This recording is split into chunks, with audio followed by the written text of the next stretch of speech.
My name is Vivian deZwager. I work for Tacoma Power in their grounds maintenance division.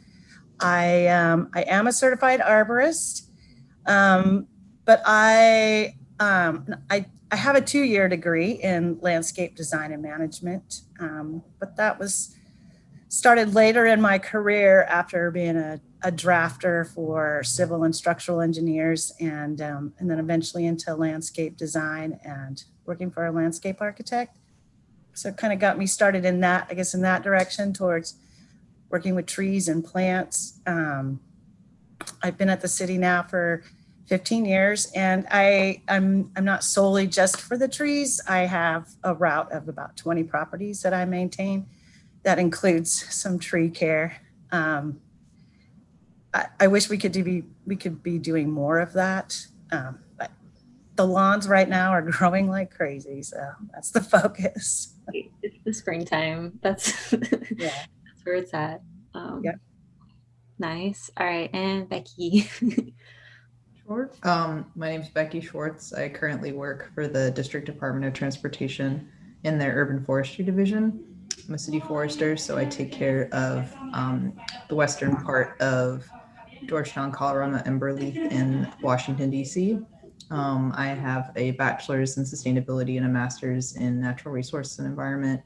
My focus was environmental justice, and I thought I was going to do that, but I ended up doing that in forestry. I started as an intern under Sarah at the Forest Service 8 years ago, and then have since kind of been into forestry and urban forestry and kind of all things related to that. I moved to DC to work at Casey Trees, and now I work for the city essentially as caring for not just street trees, but also trees on district properties like schools and rec centers. Very nice. Well, my next question was about your path to becoming an arborist, but it sounds like we covered that a little bit, which is very nice. So up next, everybody here I know is working on some really cool projects that you started sharing, but if you'd like to go a little bit more in detail about any of the cool things that you're doing, why you like being an arborist, and how it's, I guess, affects your perspective on life as as working with trees. I've been working with our communications team and our other staff members on an Ask the Arborist series. We started it when we had to work from home and no one knew what to do because we're normally in the field all the time. And I watch YouTube way too much. So I was like, hey, we should do this. So we took questions from DDOT staff and other people kind of passing around their households and just started making like quick 2-minute videos on a couple topics. That's been very exciting. Hopefully we'll have a new one coming out soon.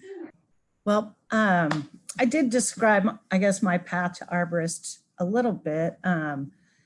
I, as a drafter and working for a landscape designer, I thought I wanted to be a landscape architect. So I went back to school specifically for that.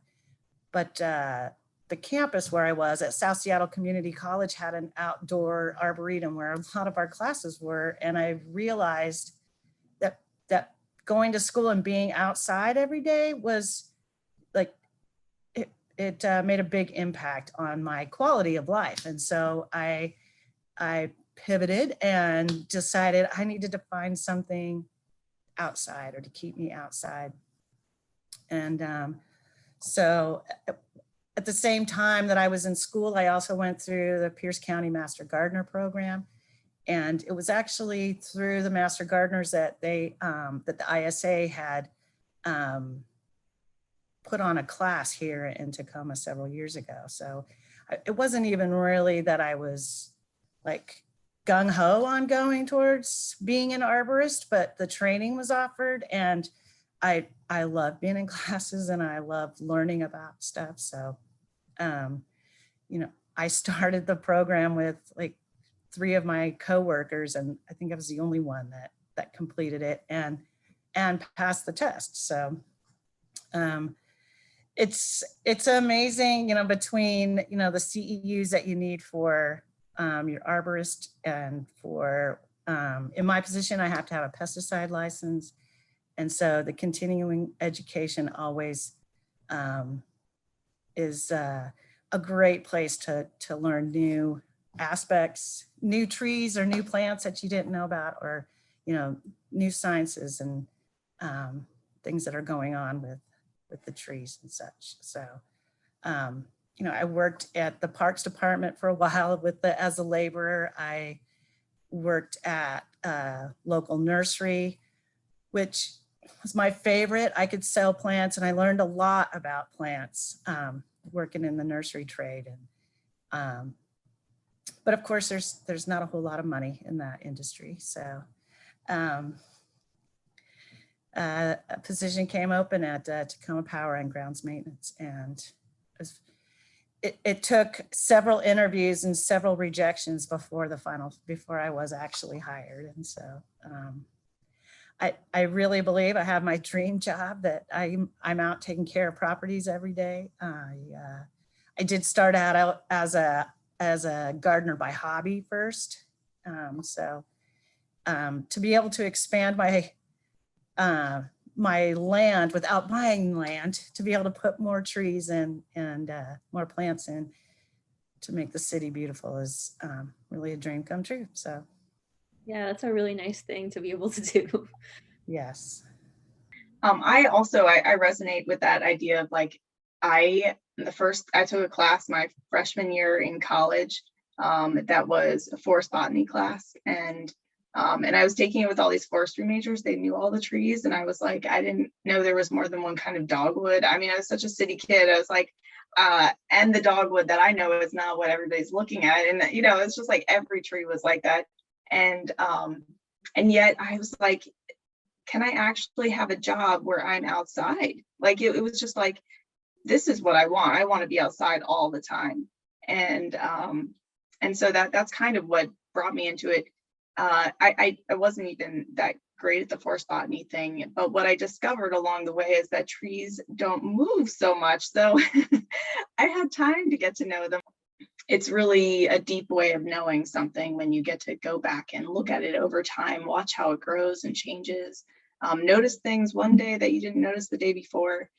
I did work on this LiDAR program when I was in Philadelphia. It really changed my perspective so much. And it was very exciting to work on something that was innovative and new.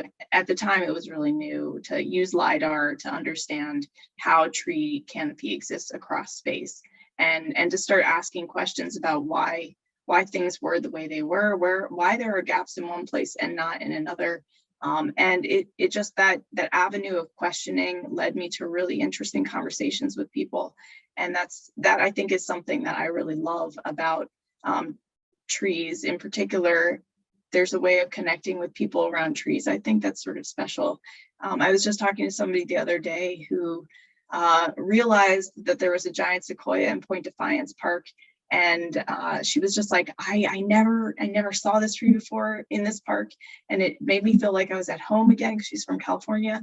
And she just had this very emotional connection with that tree. And it brought her back to other experiences in her life. And I think that is something I have seen as almost a universal experience, that people who have experienced trees at some point have this emotional relationship. And it's not always a positive one, but it's often a positive one, and often brings people back to memories of family or connection to self. And to me, that's a really cool thing.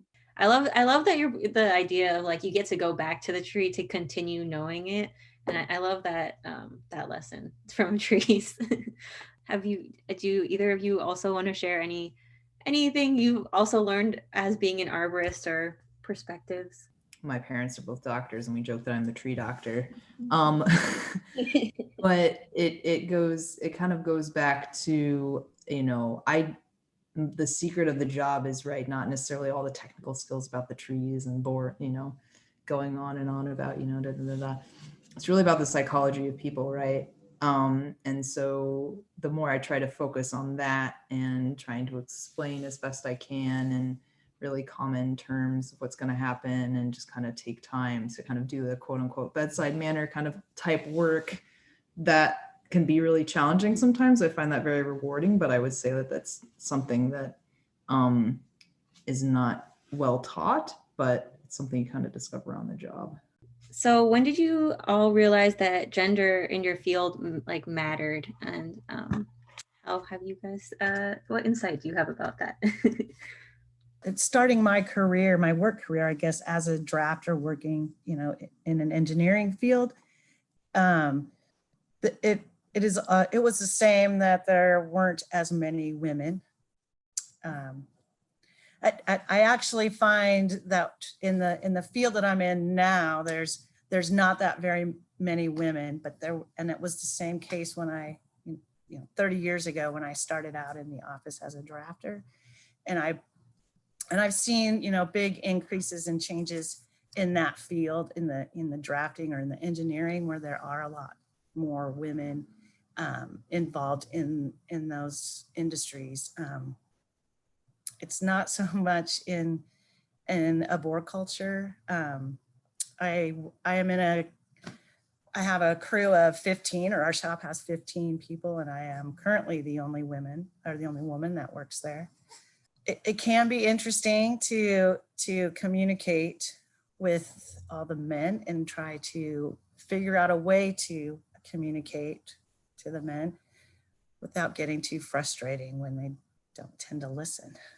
I myself would love to see how to increase the women that are in this industry right now. I would say it didn't really hit me until I left Philly, because I fortunately had a very good support system there. I had 2 bosses that were women. The majority of people that I worked with were women, and learned from as well. And then when I moved to DC, I was like, where'd everybody go? So that was a bit of a surprise. And then it was even, I would say, another surprise too when I became a city forester. I was like, oh, there's even less than there was at Casey Trees, holistically encouraging more people to apply to these jobs, to continue in these jobs, and to also not feel stifled if they need to switch around. We all got together yesterday and talked about some of the things we wanted to talk about in these questions, and we got to this part of the conversation, and there was kind of a sort of as if the air left the room for a moment, is the way I would describe it. Is that kind of consistent with your experiences? And so there was sort of I feel like there's a desire on my side to put people at ease and to focus on the things that are really inspiring and engaging and exciting, and places where people can thrive. But I think it is it's real that gender has a role, and I was reminded about it today, actually, before this call. I got an email that was not very polite and kind of hurtful. And that has been something that has been happening since very early on in my career, that I guess you could say that I've received a lot of criticism for things.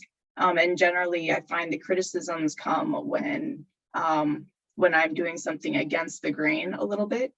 And I think that happens in kind of small ways. And sometimes it happens in bigger ways. And I'm bringing it up because I see that there's a message in the chat about how to be resilient. And yesterday even we were talking about, or at least I think I might have said this, that wanting to keep it real too, that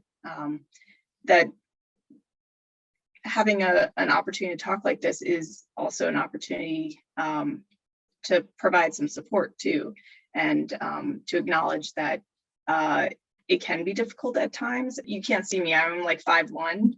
So if you haven't met me in person, I'm really quite short, which is great, small packages stuff, but I earlier on in my career, I worked in one particular group where I mostly worked with men, and most of the men were also over 6 feet tall. And I have this very specific memory of being in at a site visit, and there were like 5 or 6 of us kind of in a circle, and there was a conversation happening literally over my head, like physically over my head. And I was kind of like, oh, but wait, hold on, I have something to say. And I think what I feel like I do generally have something to contribute. And I think that that is the case, that everybody has something to contribute. And when there's a situation where there's kind of a dominant idea, it can be a lot harder to be heard. But the group misses out, you know, when everybody doesn't have a chance to speak up. Early in my career, I felt like it was me, and that I needed to be better or do more. And that I needed to be kind of basically more perfect. And what I've learned over the time is that there's no such thing, and there's no like doing more or being more that's going to make up for inequities in the workforce, like regardless of what that inequity is. The thing is that the culture has to change. That's kind of my opinion. That was really well said. Yeah, it's gonna take us to think about that. Yeah. I would just add to that too. It's like I think that is what motivated me a lot to attend the classes, to really pay attention and really absorb the information, so that I wouldn't be dismissed if I were to bring something up, because I do find that happens quite a bit. So yeah, I'm right there with you, Sarah. So and when I do look back, I mean, like I said, I've been there 15 years, and I look back, and there isn't another person in our shop who has the certifications or the education, you know, to even come close to what I've done. And I'm not sure, you know, what will happen in the department if or when I leave or when I retire. It's, you know, I need to figure out a way to continue that kind of passion for the plants, for the education, and for doing it the right way. I would say a couple examples come to mind. The first one is, so when I first applied for this position, it's completely different now. They you know, in addition to your typical things, they made you like state your expertise, essentially. I don't think this is part of it anymore. I haven't looked recently. And so the first time I did it, I was like, well, like, what is an expert? Like, an expert's like a PhD, like been in the field 30 years. Like, I'm not an expert. Like, I know this stuff. And right, that was an unintended barrier. Oh man. And I didn't realize this until later. It also tripped up one of my coworkers who was a woman, because the first time she answered it truthfully, right? And then the next time I was like, okay, I didn't get an interview. And then my current fiance also said, just answer it, expert. And I did, right? And that was one of the barriers. And so I brought this up to one of my coworkers again, who had been there many, many years at this point. And I was like, hey, did you know like the job application? He's like, what? I was like, oh God, this is bad. Like, if you didn't know that this, you know, and luckily my coworker brought it up. So I think just bringing it up, because people have no clue, that was an unintended barrier. And then also just like speaking up. So this kind of happened today too. We had a meeting and we were doing structural pruning. We were learning from each other. It was great.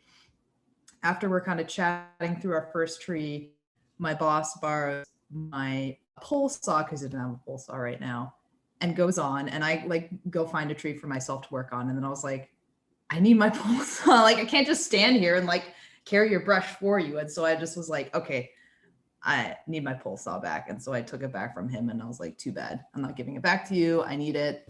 Like, otherwise I'm not going to learn, and you're going to do it for me. Again, unintended, right?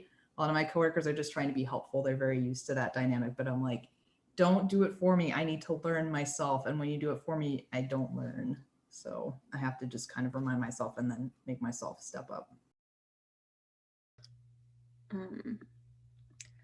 Dang, that's also a very good insight. I feel like, you know, if you hear more people, then you get usually a better result anyways, for just personally and for the trees too. So I guess that goes into our next question of, is there any, what changes have you noticed in the last 10 to 20 years in your field? Well, I I myself am been learning the tree plotter software. So I think it's the software that's available to manage your assets of your trees. I think is it's a huge change in our industry, and I think it needs to be used more often or in different departments, so that or even at the city, that we show that our trees are the assets that they're bringing, more than just their shade to our city. Yeah, mapping's a huge one. It makes it way easier to show like this is exactly what's happening and This is what is going on. Yes. totally.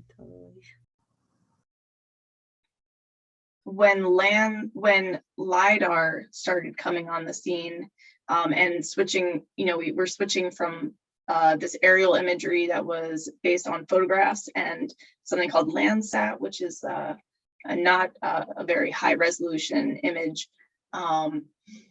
to something that was in some places like a 3-foot resolution, sometimes 1 foot. Actually, in Philadelphia, it was a 1/2 foot resolution, and you get this 3-dimensional image of tree canopy or buildings and all sorts of assets or parts of the landscape.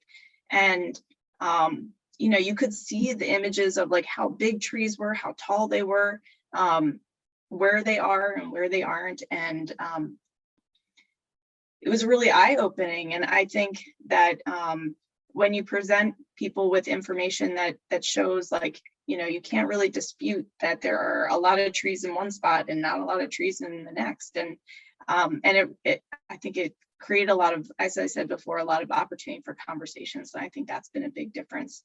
But something else I also see is happening, especially not just this year, but I see it's progressively happening, that there are more conversations about equity, and I feel like individually more people are taking that on for themselves. Like, how does the work that I do contribute to an equitable community or an equitable workplace? And to me, that's huge. When individuals start making changes in their own lives and in their own ways of doing things, and the conversations that happen around tables start including things like, well, how can we make sure that what we're doing is equitable, and yeah, how can we be brave in looking at the things that have happened in the past, and address those with intention and kindness. Yeah, I agree about adding more environmental justice, not just internally, but externally, and having that be part of either like your sustainability goals or, your plan or things like that's been very exciting. And also exciting conversations to have with other urban foresters and foresters in general. And also being able to hear their expertise and opinions as well has been exciting. It's been exciting for me too. And then just the leaps and bounds of technology. I mean, I have everything I need in my pocket. I think that's pretty convenient for me, and I share that all the time with people. We just have a new website that we launched, and we have all these interactive maps. We use not exactly a tree plotter, but it's pretty similar idea to that kind of software, and all that interactivity, and it's all publicly available. And just trying to get people connected to that and all of our resources too. I think that's really, really helpful and exciting, and those can, change easily, or you can make new ones. Yeah, mapping is pretty cool. Definitely makes it really obvious what's where, without having to everybody having to scout an area. So that's pretty cool. Is there anything you've noticed, I guess, in the way that you get to work, either like your workplace or practices that that have changed? It was several years back that I had I'd seen a battery operated chainsaw, and I begged my supervisor, please, I want one of those. It's like, that is going to help me out. And he just kind of laughed at me. And then I realized that we had a tool room and they had a battery operated chainsaw, and I would check that thing out and I would just keep it for weeks. And then my boss would have to tell me, it's like, they need that back in the tool room. So I finally was able to convince them to get one for me. And a lot of people laughed at me about my battery operated chainsaw. But I tell you what, it is the best tool ever. And after so many years, I think everybody now has the battery operated chainsaws in their trucks and trailers. And it's just such an easier tool to deal with and to manage. And that's a big one for practices in, the actual practices. So I didn't expect that. That's pretty cool. I like bringing up chainsaws. One of the positive things of COVID is that it's given way more flexibility in scheduling. It was shunned to take an office day, shunned. And I was like, I need time to do all this paperwork that you have given us. It's kind of funny. You look at a tree, you put it in your database. It takes like an extra 12 minutes to make all your work orders, whatever other things. It takes like way more time to put like the paperwork in. But I do really like having a telework day now, or even like 2 telework days, or being able to switch that around instead of just like being like, especially when the weather is difficult or very hot, it can get very hot here. Luckily, there's more places that are open to cool down than there were last year, but there are a couple times I was like, I need a place to cool down. I can't just sit in my truck and type on my computer. So, and also we have people that need to take care of their family members or their children or whatever, and just gives them more flexibility than before. So hopefully those things will continue as well into other times. I'm trying to think if I can answer. There's the way I want to answer it to put people at ease, like I said, and I feel like that kind of comes with the territory too. But I do appreciate that the sort of sick time stuff. I struggled with that a lot all throughout my career, feeling like I had to show up in person all the time, regardless of what condition I was in. And in retrospect, I mean, now I know it's irresponsible to do that, but it was definitely encouraged, to show up. And even if the work that needed to be done could be done from home. And I feel like I hope that's the change that stays, because it does make it more possible for people to show up to work wherever they are, in whatever way works for their lifestyle when possible. And I think we're seeing it's just possible a lot more of the time, that there is room for a lot more flexibility. And I think there's still a lot of room for change and for improvement. And that if we can carry forward some of the lessons learned this year, that would be really great. I'd love to see more change. I'd love to see it so that people don't feel like they have to build resiliency to go to work. That work is something that kind of fills them up in some way, and provides more than just a paycheck, but also a way of being intellectually stimulated, feeling like you're contributing to something bigger than yourself. And I know for a lot of people that's not the experience that they have right now. And but hopefully that's something that can change. I think I agree. I think that would be really nice. It's also nice to see how these all fit together so nicely. Like you can lift people up in one area and it automatically lifts people up in another area, which is definitely a nice thing to see. So going off of that, what other directions would you like to see? Would you like to change and head into in the coming years? I'd love to see people focus more on customer service. I'd love to see people more in the field, just not being afraid to talk to people, not being afraid to bring people together and work on problems and things like that. A lot of time, and it's hard, right? Talked about resiliency. If you've been yelled at so many times and this, that, and the other, and you just kind of want to duck your head and run away, I understand. But I feel like there's times to put that aside, and it's so much more beneficial and rewarding and so many ways that you can't tangibly always count. That's the hard part. A lot of times we're very focused on like tree data, which is really easy to collect, like how many trees do we plant and like how many are healthy and how many are sick. But it's hard to be like, oh, how many people did you talk today? Okay, how many trees did they then water because you reminded them or gave them a pamphlet or, sent them a link or something like that. I would like to see more people have a better understanding of what trees bring to the community, what they bring to a neighborhood. I know I was just talking to a friend of mine the other day, and I said, when I go shopping and I drive into a parking lot, the first thing I look for is a tree. Is there a tree? Is there some shade that I can park my car underneath? Because that is going to make a difference when I come back out from the store. So that small little, decision or choice you make, it's like that shade of that tree makes a huge difference in your life. And to see that equitably going across the community, I'd like to see that moving forward. That has been a big change in our industry, is that there is a focus on the equitable placement, the equitable canopies across a community.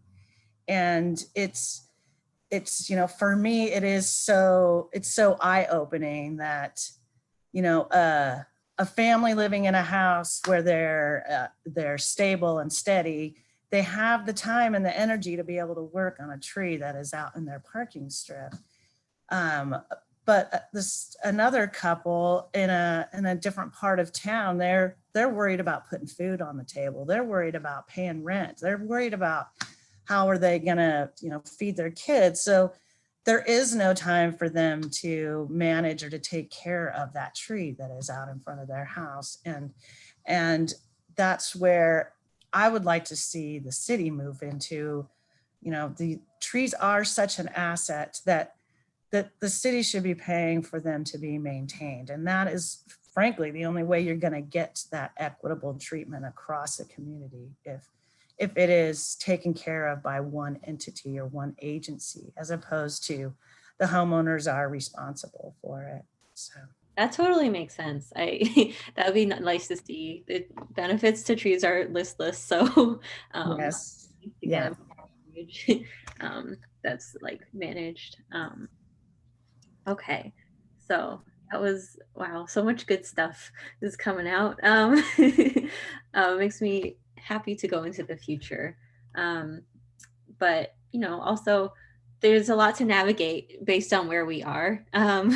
So what advice would you want to give to anybody who's thinking about going into this field, or maybe is already in this field, that just based on what you've learned over the years? I know for me, when I was, years ago, first trying to get out of the office, I volunteered with the local parks department, and I worked in their greenhouses, and it was just a way for me at the time to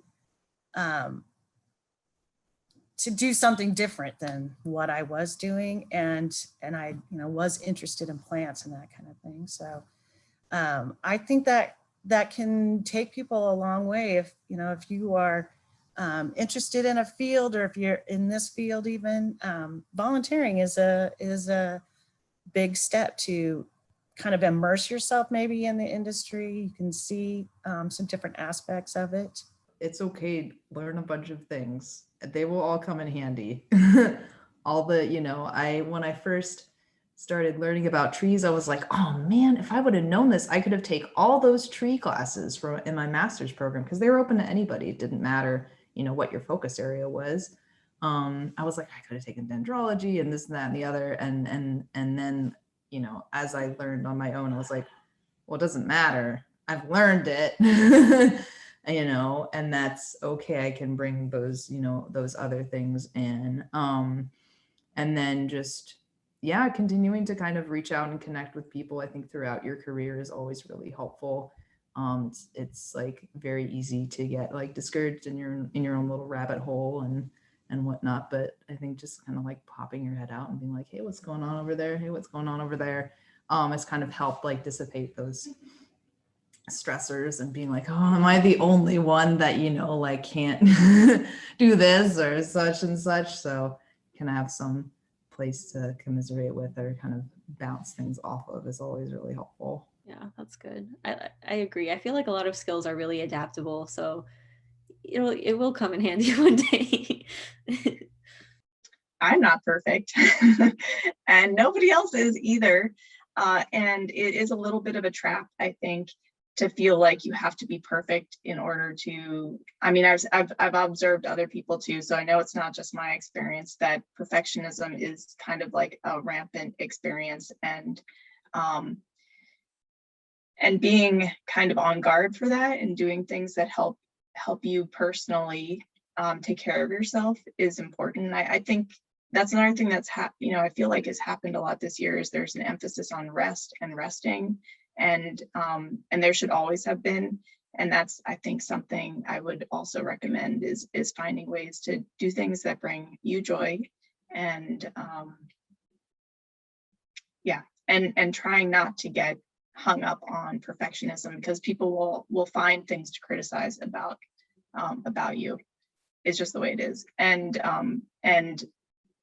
like somebody criticized me this morning, I mentioned that, and then the first thing I thought was, well, no, I thought of many things. And then I thought, oh, have I made anybody feel this way lately? Because I think we all contribute to that too. And that's something I think that recognizing that a lot of people are trying, most people are trying to bring their best self to the things that they do, and to help make other people feel, like they matter and that they're valued, like creating the community that you want for yourself, also for other people. I think is something that it's sort of like an active way to make your world better. Find peers who are outside of your work environment, but who kind of relate to your work experiences. Maybe not the same field even, but just, have maybe similar ambitions or similar ways of thinking about things, or whatever makes it supportive for you. But finding people who can be that kind of support for you. Great. Okay. Thank you. Thank you for all that insight. Well, I think that's all we have for today. Thank you all so much for sharing.